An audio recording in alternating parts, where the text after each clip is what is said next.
আমি বর্তমানে দাঁড়িয়ে রয়েছি বরাক উপত্যকার ঐতিহ্যবাহী শ্রী শ্রী সিদ্ধেশ্বর শিব মন্দির কপিল আশ্রমে। গতকাল নদী ভাঙ্গনের ফলে মন্দির প্রাঙ্গণের পাকা করা একটি বাথরুম নদীগর্ভে তলিয়ে যায়। এরই সঙ্গে বাঁশ গাছ, কদম গাছ সহ বিভিন্ন প্রজাতির গাছ সহ 200 মিটার জমি নদীতে তলিয়ে যায়। এই ঘটনায় এলাকা জুড়ে গভীর উদ্বেগের সৃষ্টি হয়েছে।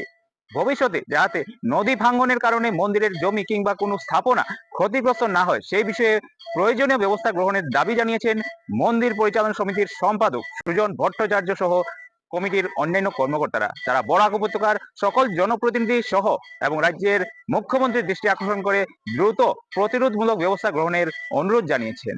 যোৱাকালি গোটেই দিনটো ধৰি পেলাই প্ৰচণ্ড বৰষুণ দি আছিলে আৰু আপোনালোকে জানে, সকলোৱে জানে যে আমাৰ এই সিদ্ধেশ্বৰ শিৱ মন্দিৰ অতি প্ৰাচীন মন্দিৰ, এইটো বৰাক নৈৰ পাৰত অৱস্থিত।